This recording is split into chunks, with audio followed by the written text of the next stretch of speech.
Good afternoon, everyone. And I'm Dr. Prasanna Zogdev. I handle South Asia engagements for International Water Association. And I welcome you all for the first webinar in the series on understanding groundwater, which is the hidden systems and lessons from India. Next slide.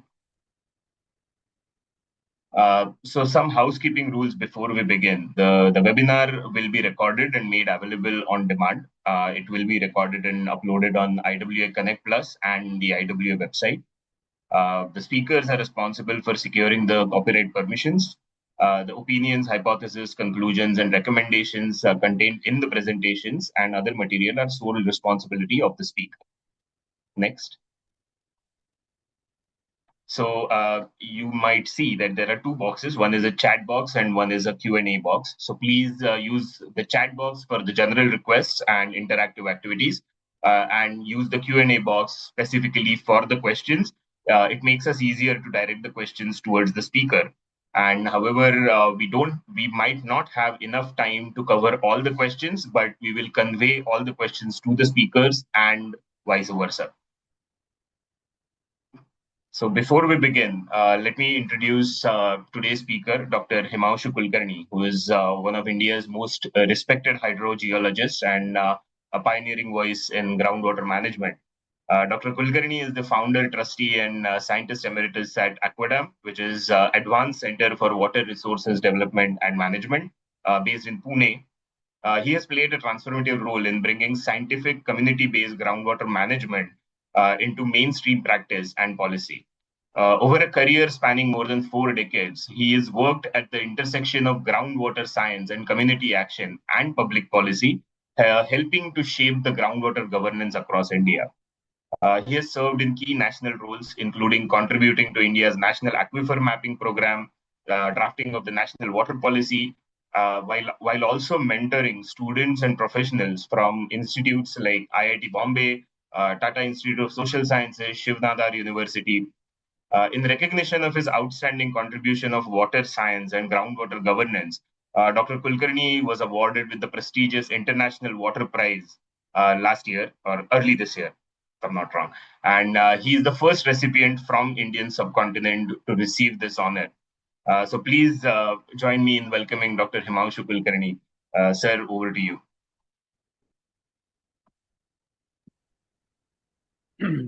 Thank you, Prasanna, and good afternoon, everyone. So I think, should I jump straight into the presentation, Prasanna? Sir, it's up to you. And if you want to have some introductory dialogue and then move on to the presentation. Yeah. So what I'll possibly do, and maybe that will give some breathing time for people who want to join in shortly. I'll say this much. See, this is, today's talk is really a compilation of experiences, reflections, rather than a kind of a research presentation. So it's a melange of many things, including slides. It doesn't necessarily have a set script. I've just compiled it in the way it occurred to me over the last week or so. And therefore, I would leave the August audience to, I would request the August audience to keep their mind open in terms of how I go forward. I am actually not an expert. I think Prasanna was too lenient in his sort of presentation about me, but I'm just a student of groundwater, so I'm still learning, maybe an old student. So that's all I'll say at the beginning. And I think I'll just begin with the presentation. Let me share the screen. Prasanna, you'll have to tell me if you can see my screen. In fact, what I'm actually going to do is I'm going to switch the video off for a moment. Maybe we'll switch it on or we'll keep it off while I present, just to ensure the bandwidth. And let me share the screen. Okay. There you go. Prasanna, can you see my first slide? Yes, it is visible now. Right. Okay. So again, hello everyone. Over the next 45 minutes, let me take you through a bunch of thoughts, reflections, ideas, and more, drawing more on personal and institutional experiences over the last 40 years. So it's basically lessons from India, and it's about the hidden system called groundwater. I would sort of want to begin by saying that uh, the word hidden or the word invisible alludes to many things, and we'll see what it means as we go along.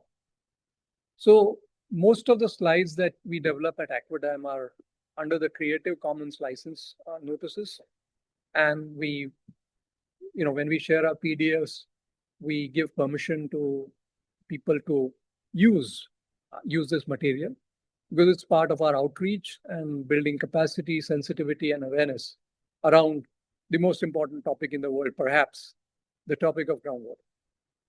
The only request is, of course, for you to acknowledge sources which we ourselves have used, secondary sources, and to acknowledge Aquadam, which is the organization that I represent, and which is the organization that I've worked for the longest period of time in my entire career, spanning about 45 years. So what does Aquadam do? Aquadam works on a variety of themes on the ground.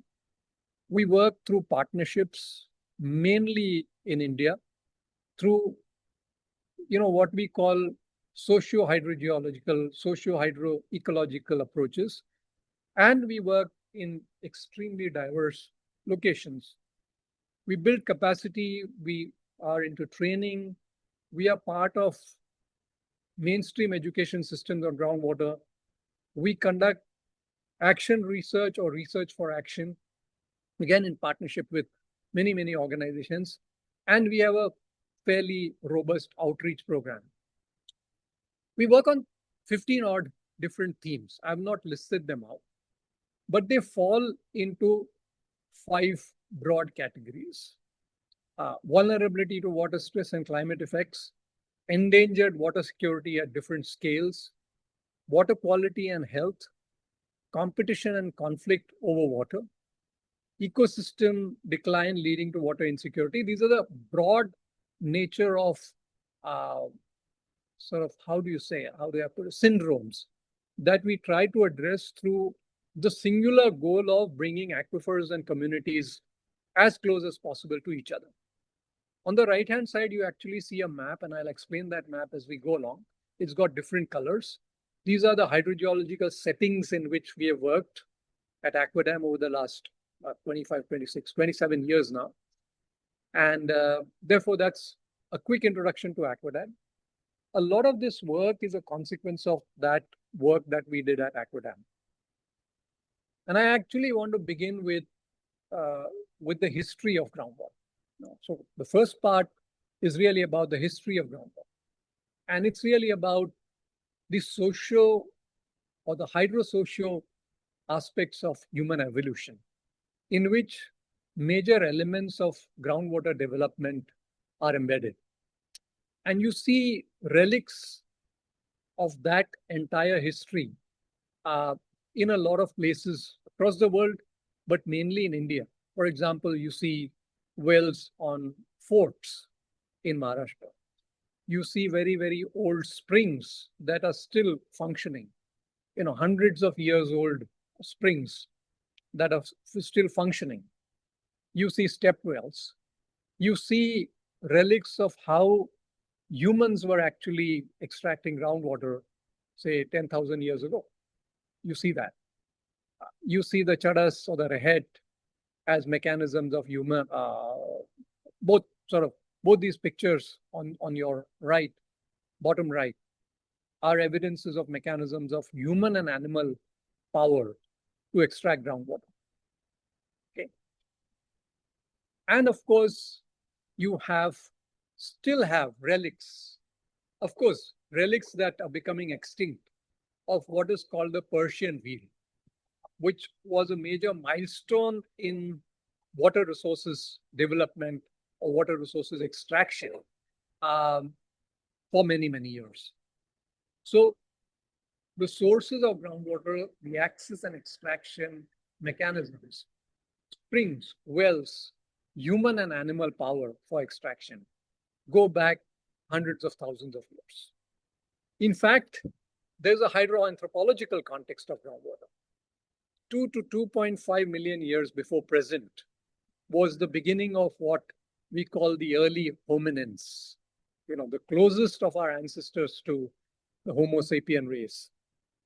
Actually, there are evidences, especially in Africa, where these early hominins actually lived inside aquifers, inside what are known as karst systems. Let me sort of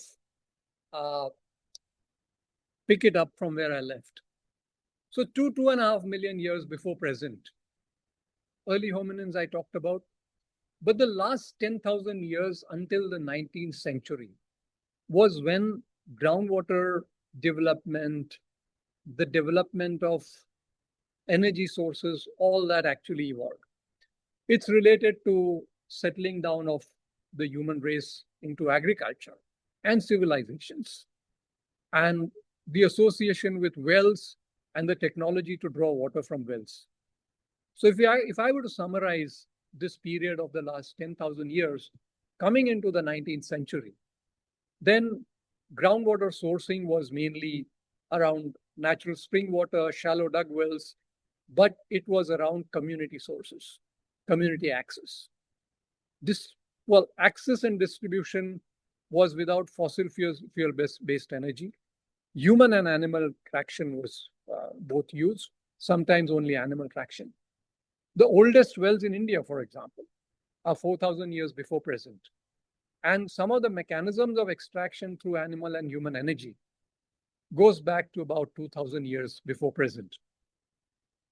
Now, very quickly, if we look at now, the here and now of it, over the last 100 years, or a little more than that, global freshwater use in the long term has gone up by about 8 times. Similarly, annual freshwater withdrawals on the right-hand side in 2022, you can actually see the hotspots of annual freshwater withdrawals. The dark blue are the hotspots. And one of them, of course, is India.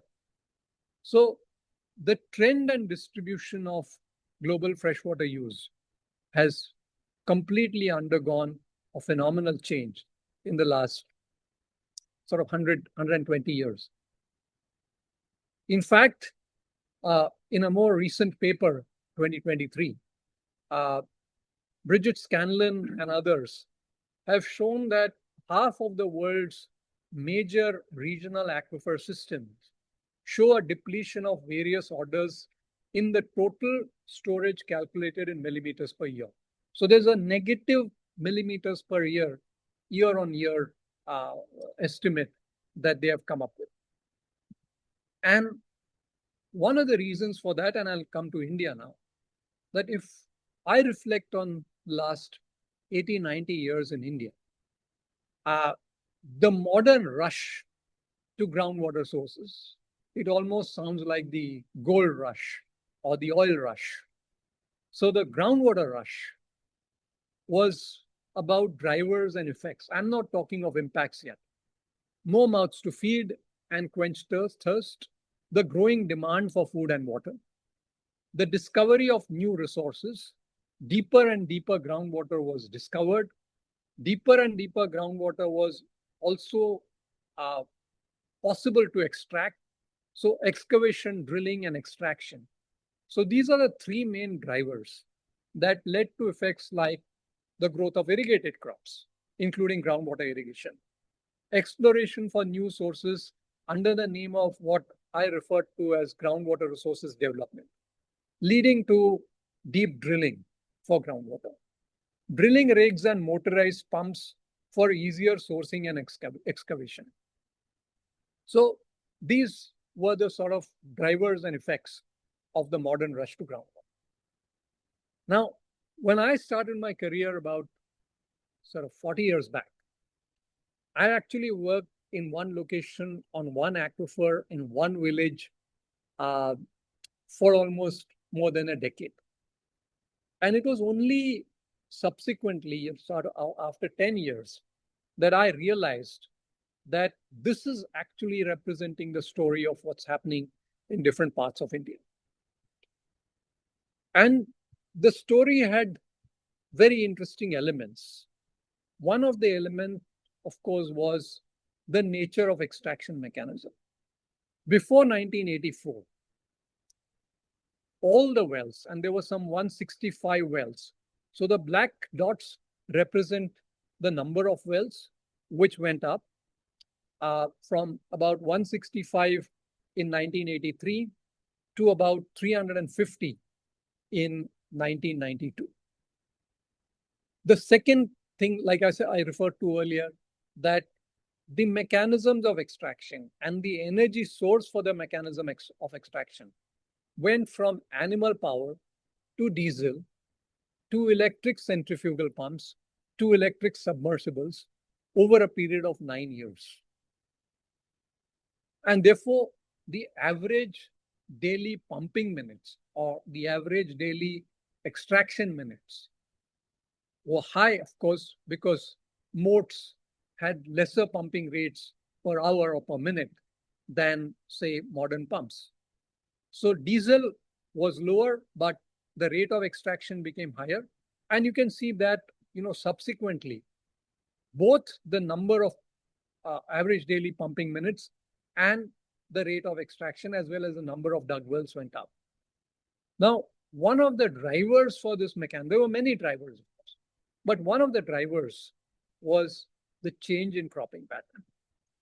So the area went from jawar, maize, and fodder to wheat, onion, and sugarcane over a course of whatever, 8 to 9 years, 10 years, over a decade. And this is actually representing, in some ways, the longer story of groundwater in India. In fact, subsequently, I didn't know the word for this when I was a student, but subsequently, this story is nothing but the water energy food nexus that is so much in discussion today. And this water energy food nexus was unfolding across India at different points in time, from the period between 1950 and 60 till even now, and it continues in some parts of India. So India's groundwater story, as a synopsis, in the last 8 decades, sort of reflecting on this, a lot of people have written about this. Of course, the seminal work of Tushar Shah on one hand, 2009, Taming the Anarchy, my own experience in the field, and many others. Globally also, of course, this is talked about a lot. That from the 1950s, 40s, and 50s till about the 2000s, the turn of the century, every decade is represented with some milestone in the water energy food nexus story. It was actually from a documentary that we produced some years ago called The Aquifer Maze. There's even a sort of cartoon, 6-minute cartoon, but I thought it will take up much time, so I put this into a synopsis. So, for example, 1940s, large irrigation infrastructure on one side and rain-fedness in agriculture were the reality at that time.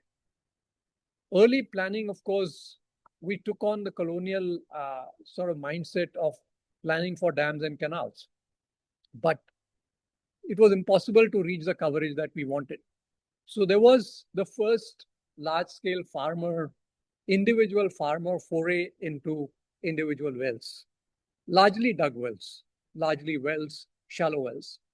1960s was the real push for food security, public investment in large irrigation projects, but individual investment in wells.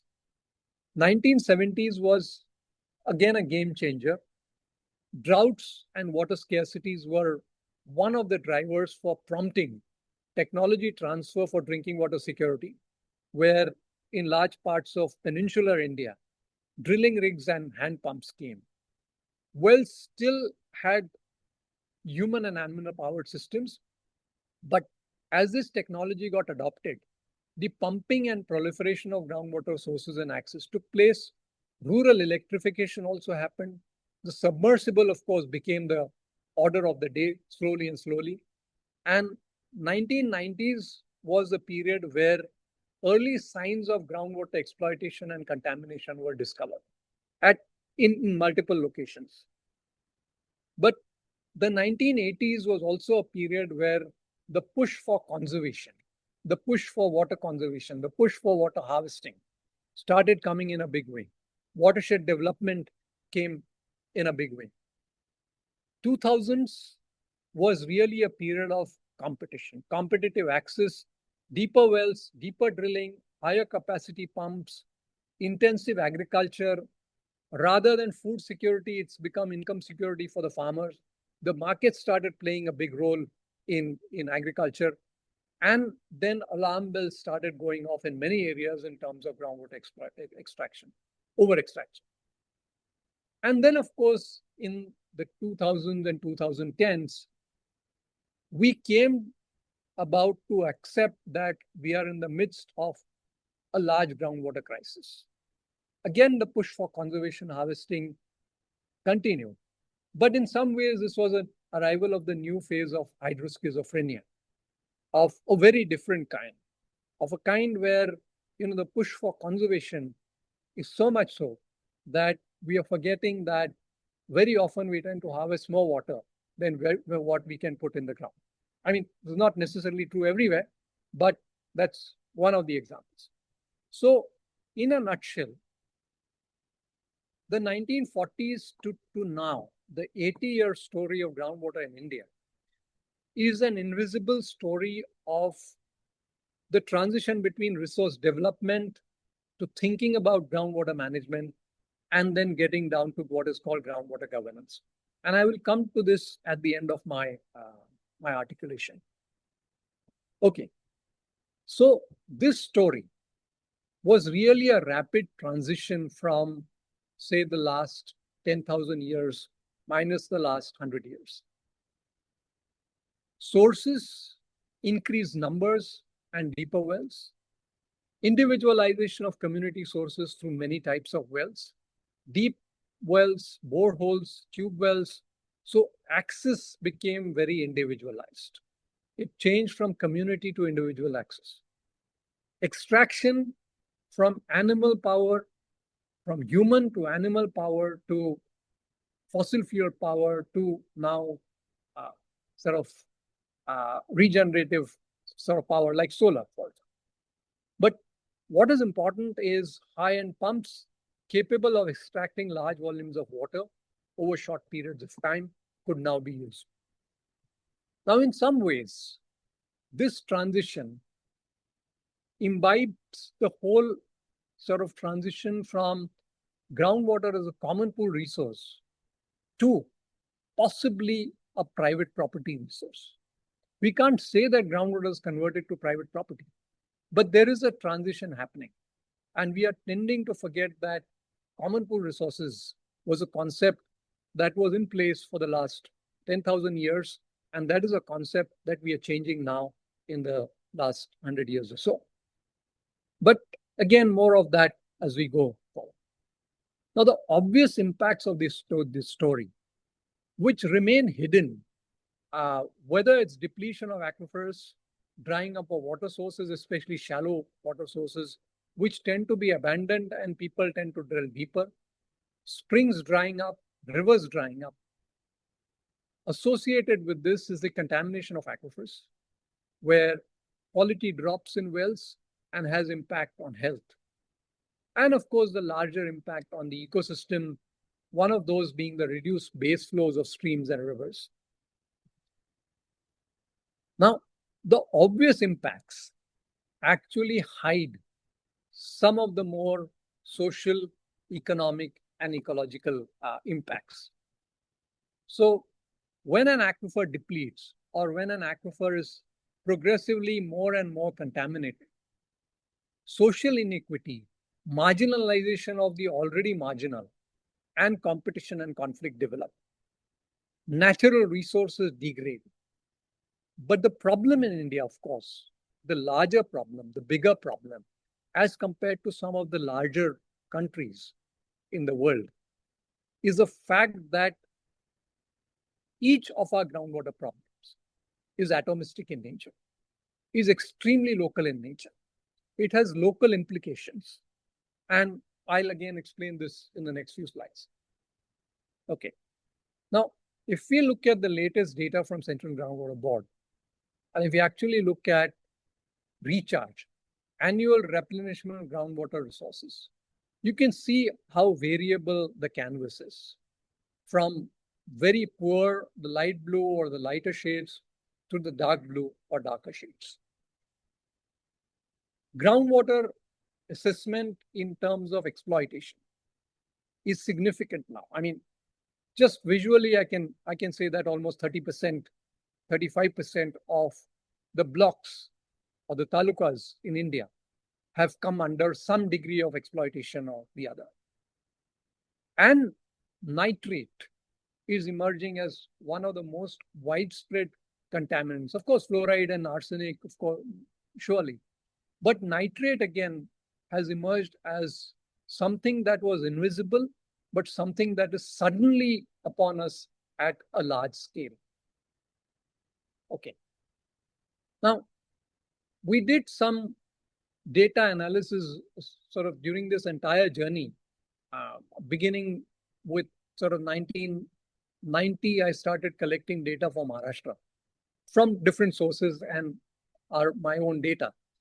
And we actually came up with this very interesting fact in terms of the relationship between the number of irrigation wells, which went up from 500,000 in 1960 to about 2 million in, 2.5 million almost in 2010.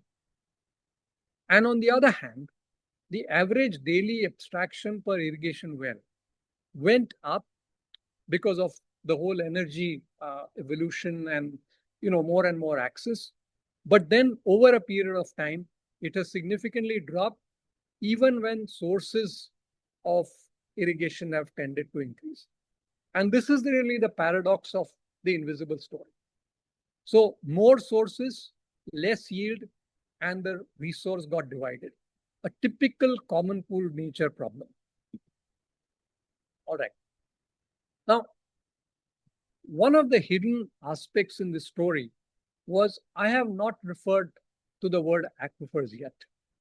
And therefore, going forward, sometime in the 1990s and in the 2000s, fortunately for me, I had a teacher who kept pushing me to think about aquifers.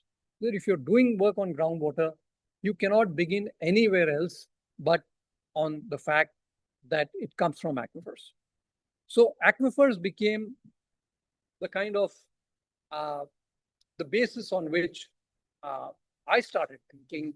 Aquadam actually got people to think on aquifers, and we were part of the larger outreach when Government of India actually was thinking about mapping of aquifers across India. So we know the definition of aquifers. I'm not going to read it. There's 4 parts. But the most important part is that it's a rock formation that is saturated with water. You cannot create an aquifer artificially. It's basically rock and rock material, and groundwater is the water that resides in that rock or rock material. So when we actually started looking at the hydrogeological settings in India that define the Indian typology of aquifers, we came up with this map. Okay, it's a very generic map to begin with, and we broke it down into 6 different categories: the Himalayan aquifers, the alluvial aquifers, the volcanic aquifers, mainly basalt aquifers, the green. The pink is older crystalline and metamorphic, sort of igneous and metamorphic rocks, older crystalline rocks, which again form 30% of India's landscape, and then consolidated sedimentary rocks in the two blue colors. And I'm combining them as one blue.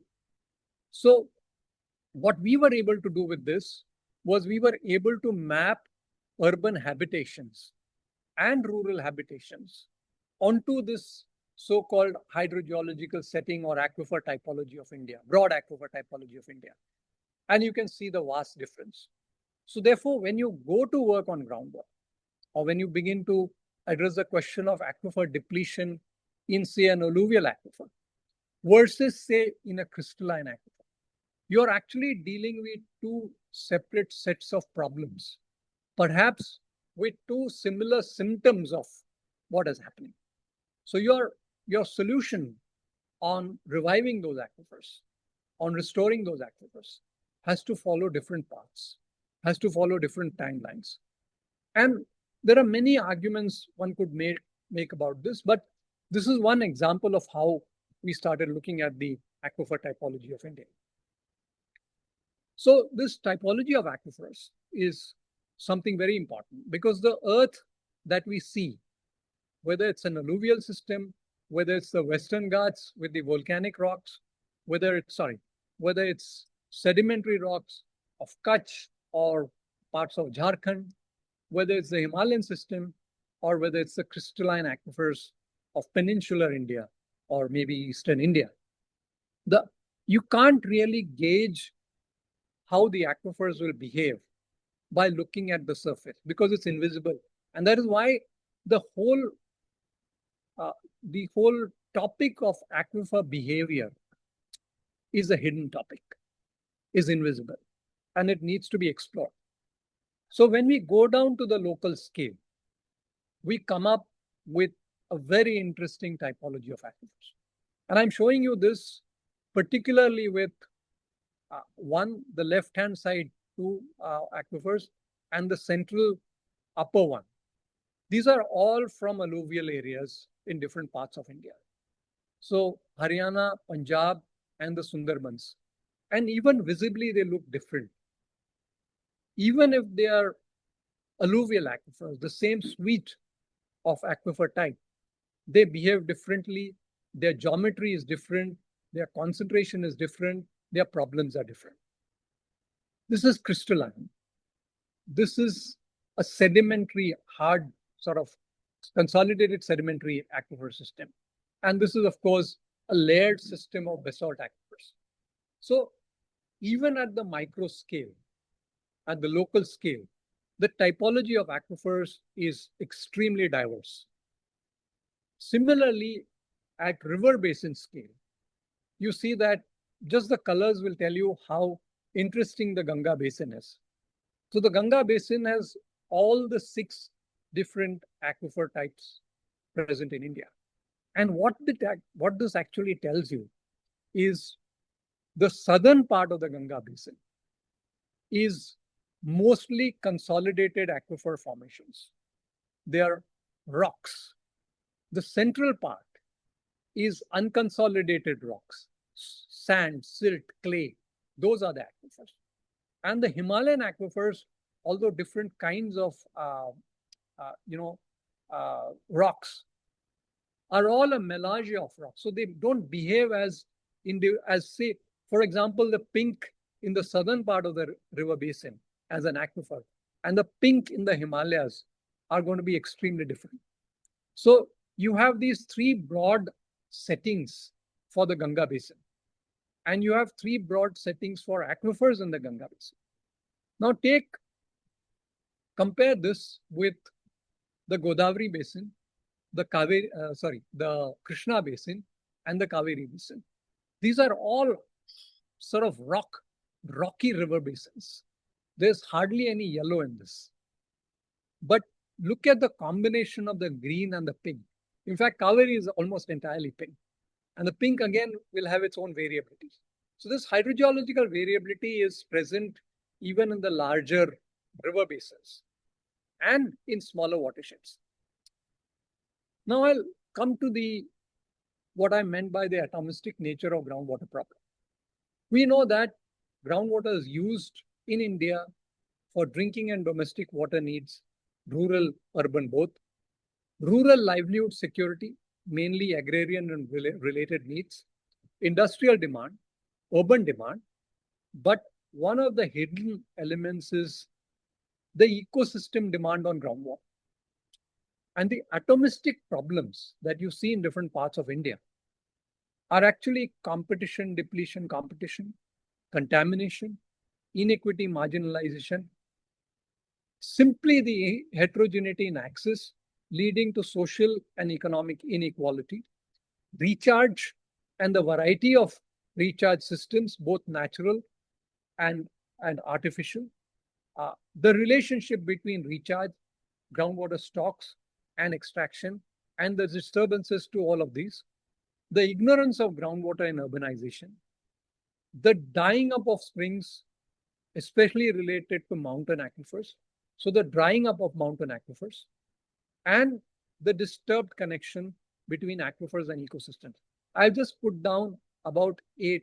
Yeah, I think it's about 8 points. There could be more.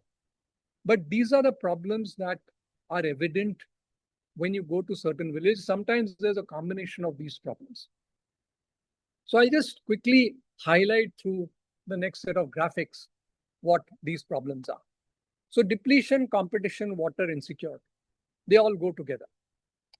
One is it begins with depletion, perhaps with a moderate number of wells. Wells increase, depletion, more depletion happens. So your aquifer in the longer term, your groundwater stocks deplete, your groundwater levels in the aquifer go down, and the year-on-year revival doesn't happen.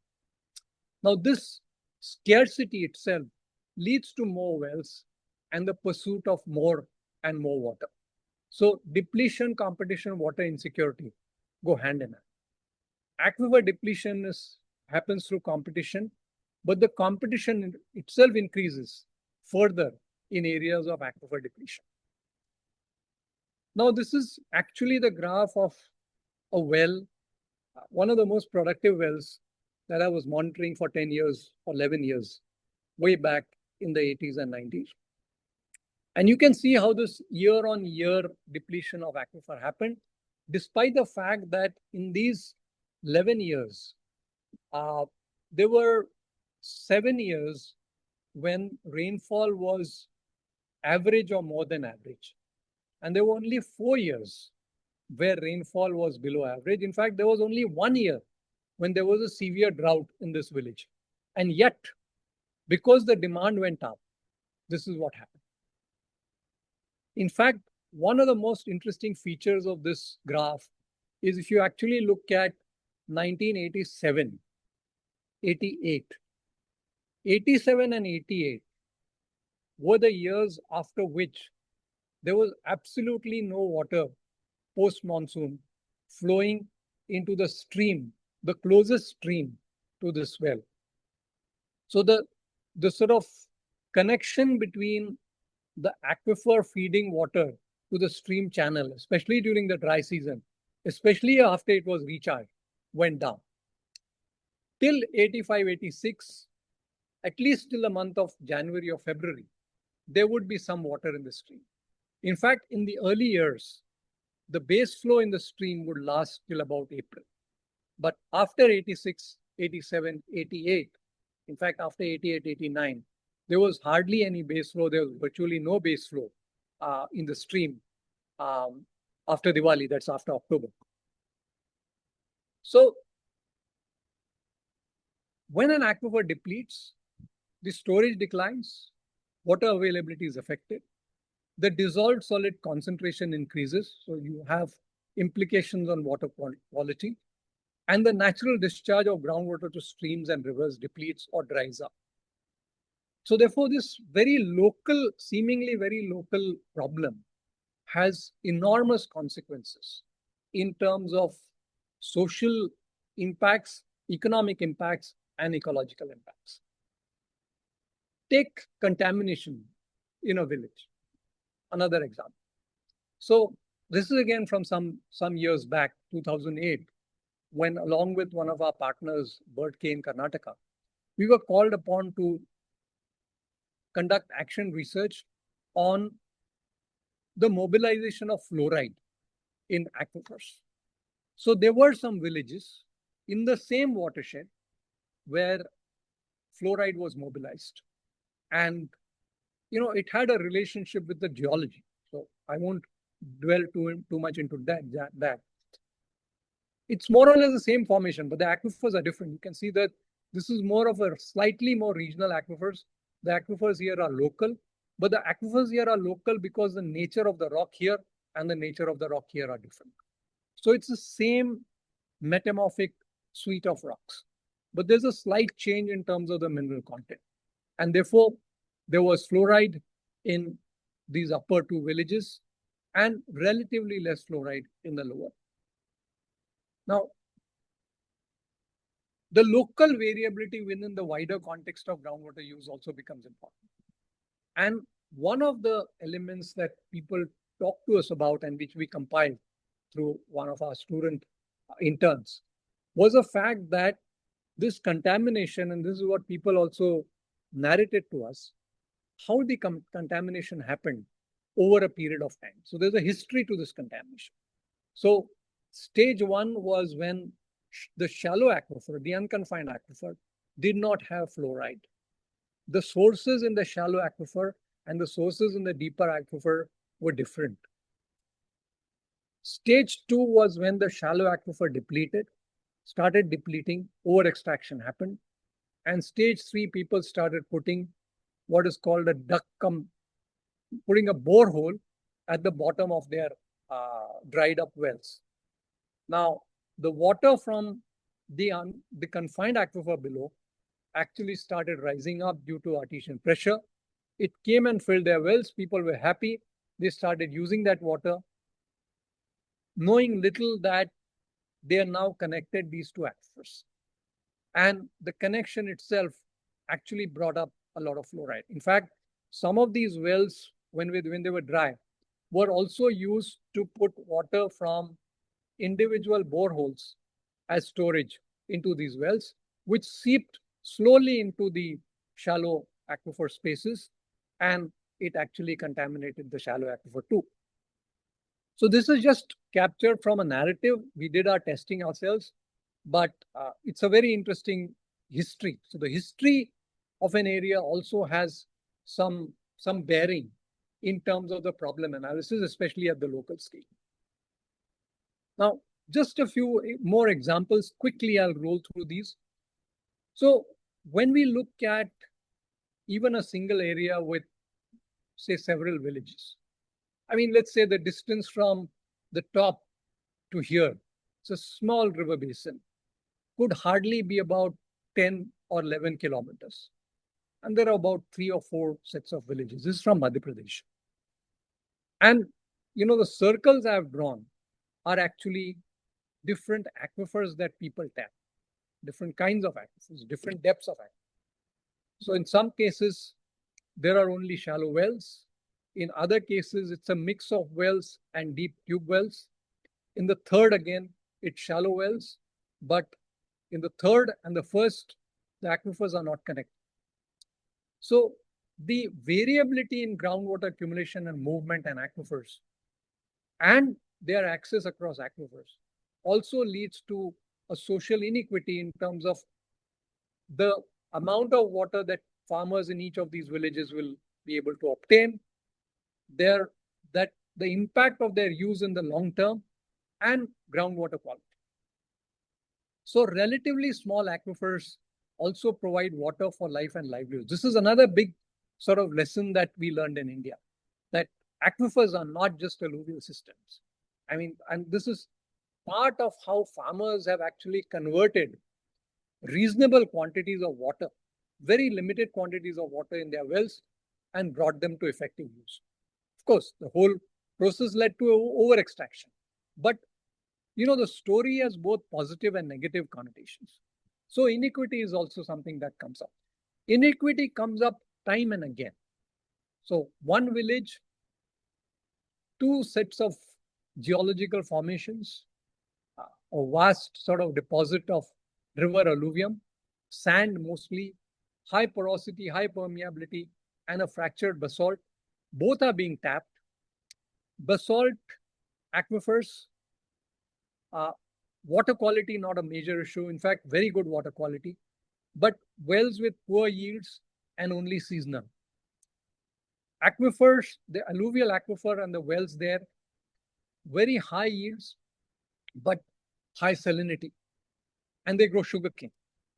So the village actually fetches tanker water in summer because the good quality wells have run dry, and it's only the poor quality wells that are yielding water in summer.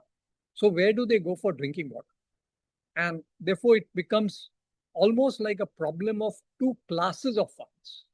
One endowed with a lot of water but saline, the other endowed with limited water but very good water.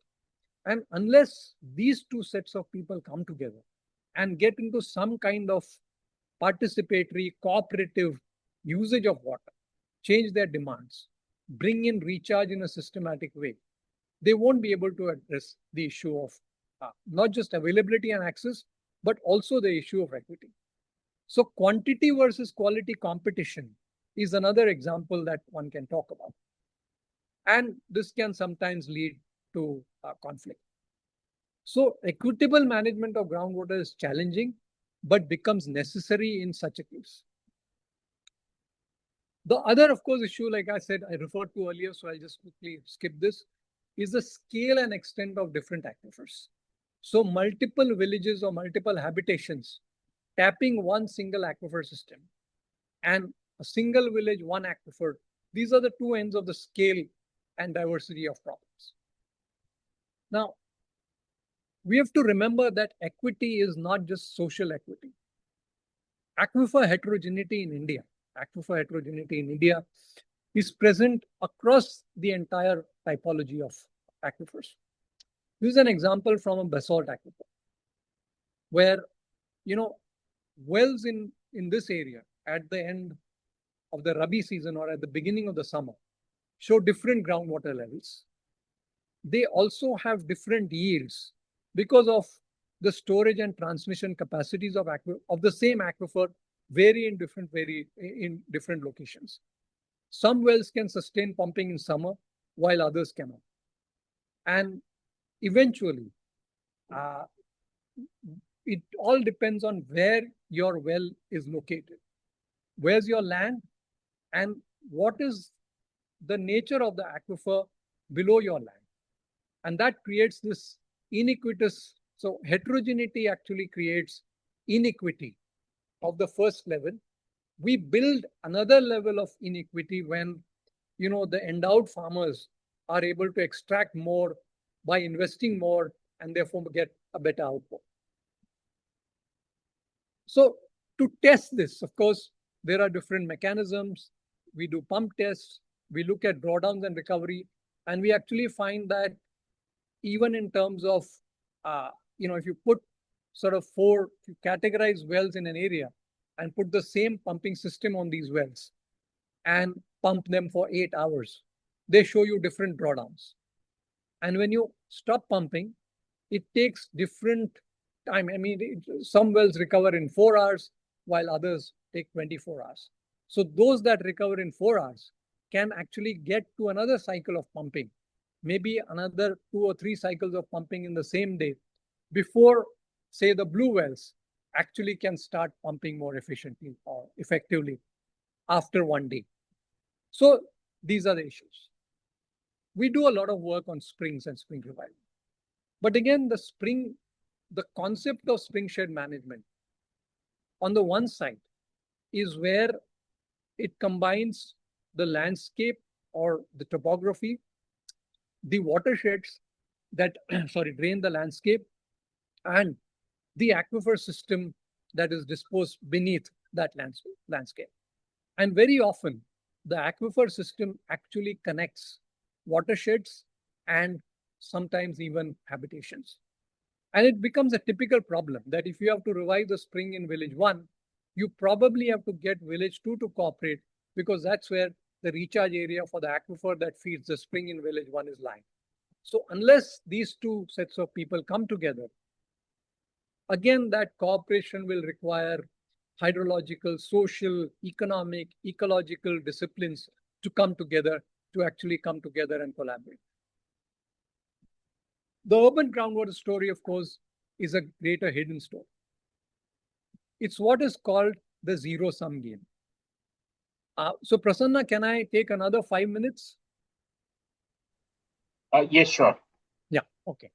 So I've just asked Prasanna for a bonus 5 minutes because I want to take this to a logical conclusion.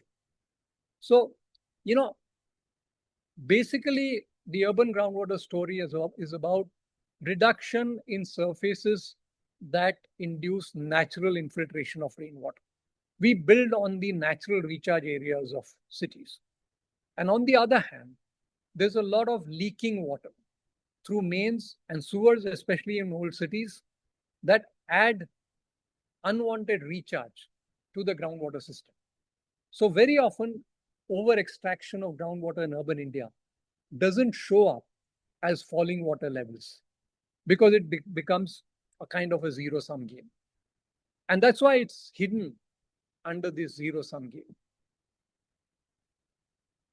One of the problems is when a city grows, and I'm giving you an example from Pune city, over the last 100 years, this is how the city has grown. So today, what we are looking at in Pune city, especially after we've mapped aquifers, is the fact that captive watersheds inside the city limits are built upon, and so are aquifer recharge zones. Many of our activist friends talk about the building up on captive watersheds, but very few actually realize that aquifer recharge zones are built upon. Natural aquifer recharge zones are built upon.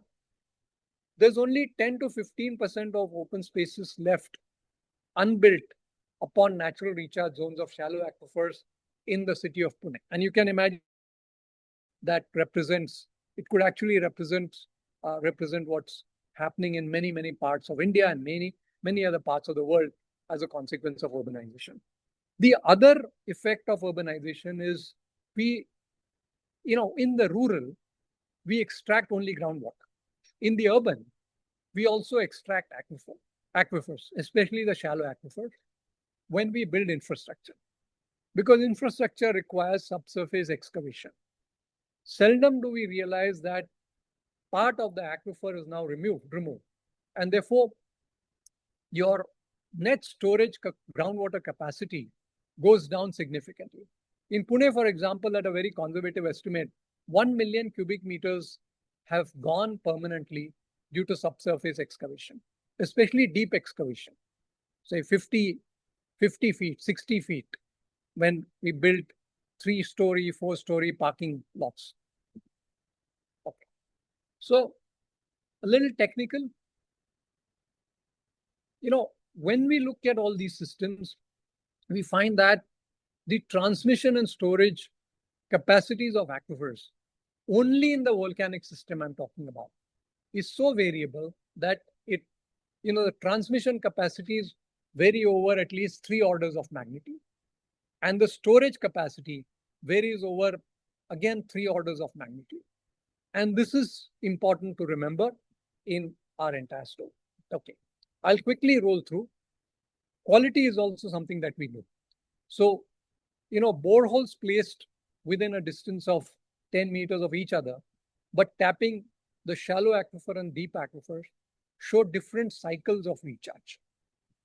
Recharge in a matter of hours in the shallow aquifer. Recharge takes about 90 days to reach the deeper aquifer. Similarly, the water quality of these two aquifers is different. In the shallow aquifer, it's dominantly a bicarbonate type. In the deeper aquifer that we found there, just within 10 meters of each other, you get a sulfate, chloride, sodium, magnesium, high TDS kind of water quality. So analyzing this becomes important.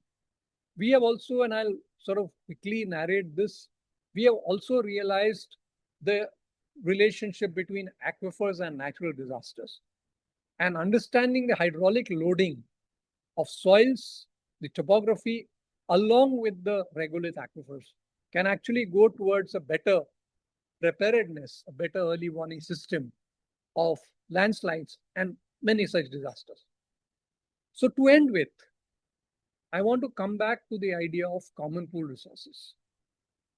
So, we normally look at groundwater as groundwater. Now, groundwater is a resource unit. And unless you think about aquifers, you cannot attribute the word resource system to groundwater. So aquifers are the resource system, groundwater as a resource units. Groundwater also plays the role of goods and services, goods for human use, services for ecosystems. And unless we are able to balance these, we won't be able to move forward towards sustainable groundwater management.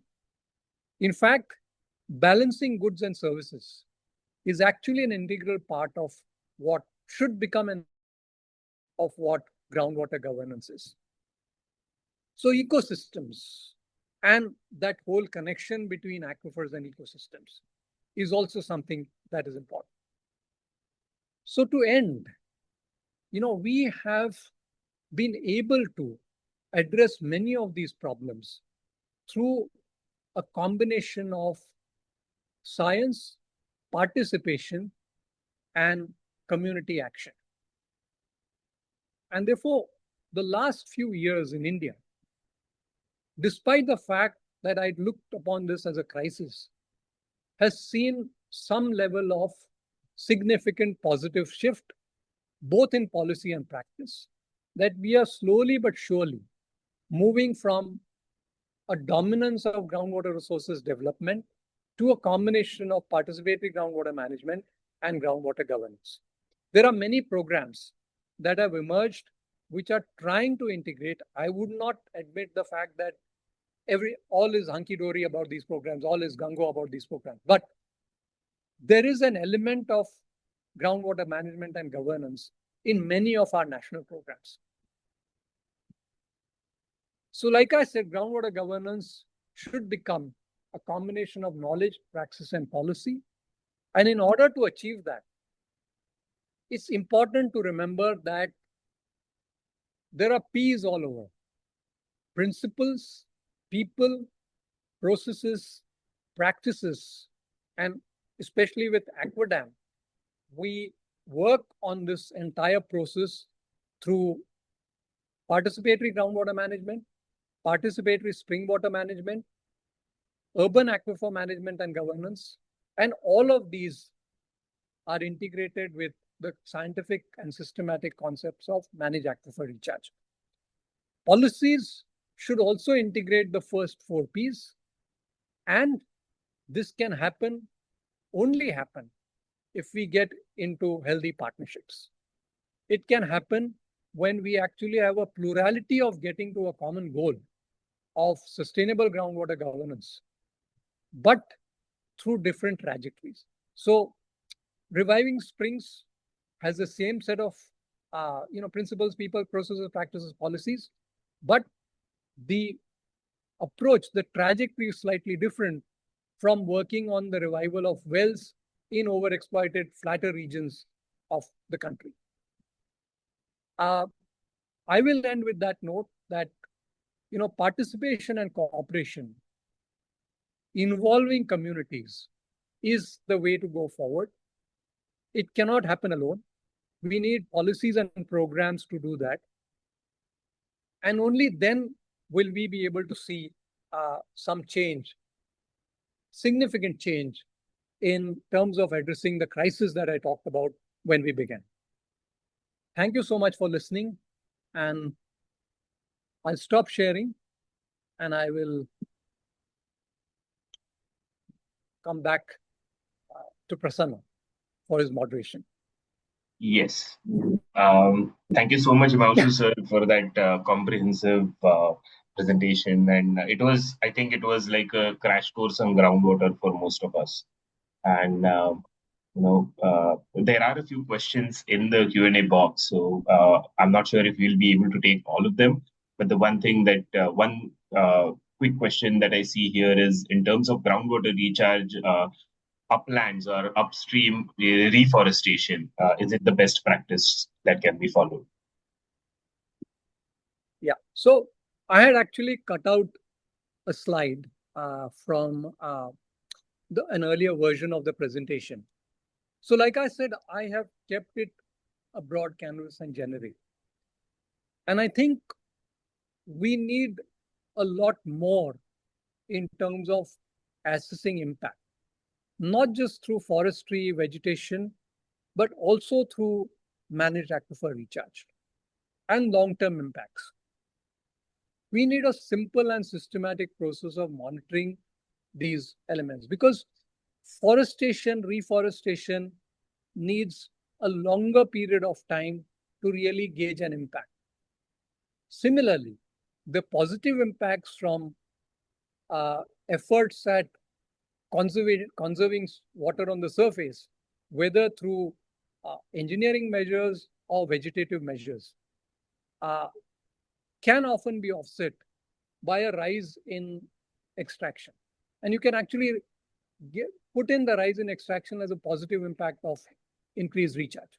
So there are evidences of that, but there is emerging work also from people like Sampurna Bruinzel, who works on forest hydrology and who's produced a paper that has actually compared the trade-offs in the water balance between sort of, completely deforested landscape, moderate density of trees and high density of trees, and how do the trade-offs between runoff, evapotranspiration, and infiltration keep changing when you actually change even the density of trees.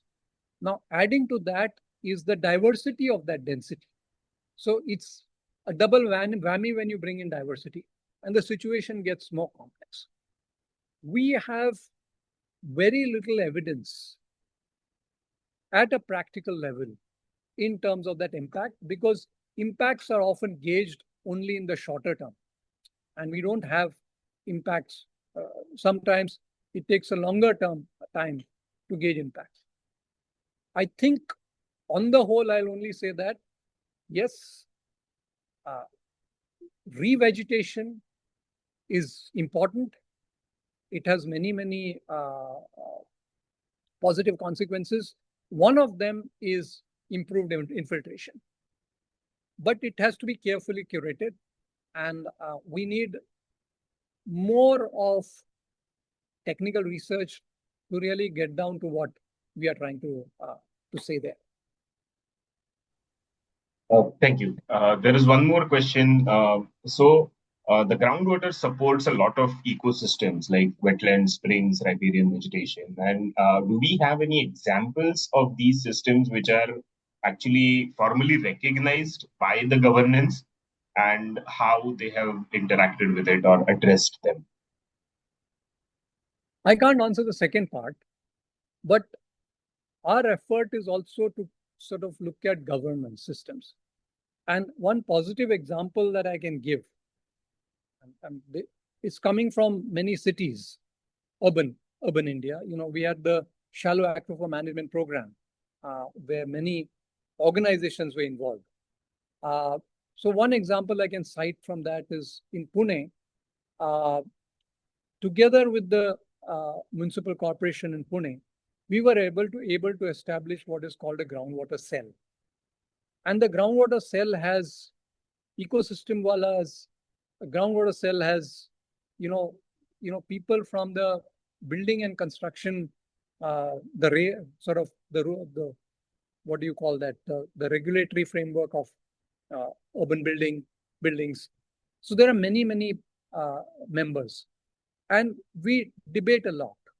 There is citizens' action also around some of these ecosystems. And one example I can give you is in our river system in Pune, there are points where the water quality of the river is very different when natural springs discharge into the river. And the natural springs actually improve the water quality. It has a very different sort of local ecosystem of flora and fauna. So all that is being recognized, and there is now a correlation being built to that. So that's happening. On the other hand, the forest example that I talked about is also something that one is trying to build in.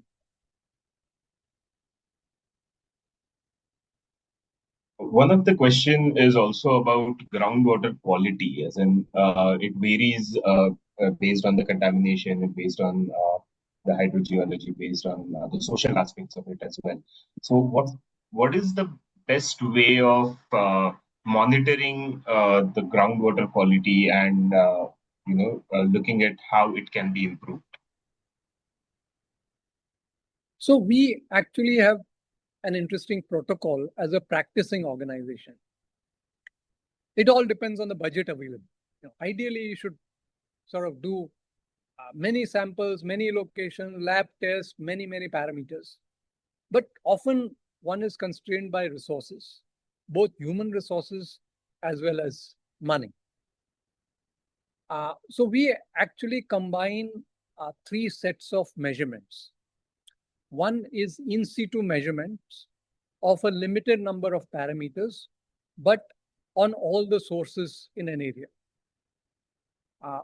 We then bring in a second element where we sample a few of these sources and do specific parameters for those sources. So for example, if you suspect fluoride, which doesn't come in our in situ sample, we will actually pick a sample from where fluoride is reported and do measurements ourselves through field kits. But in a lesser number of samples, we do lab measurements. And very often the first set of measurements, the relatively like the TDS, the pH, the conductivity, the temperature is something that we record on many samples at high frequency. The second is fewer samples at lesser frequency. And the lab measurements again depend if we have sufficient resources. We do multiple seasons, select them at sort of strategic locations depending on our aquifer mapping. It also depends on what your aquifer map is given. So it all depends on every different situation, and there can be no standardized textbook solution to water quality, even if one were wanting to do it that way. Okay, thank you so much. So I think because of the time constraint, we are going to stop now. So we have noted down all the questions that are in the Q&A, and we will send it to the speaker and get back to the participants who have asked the questions.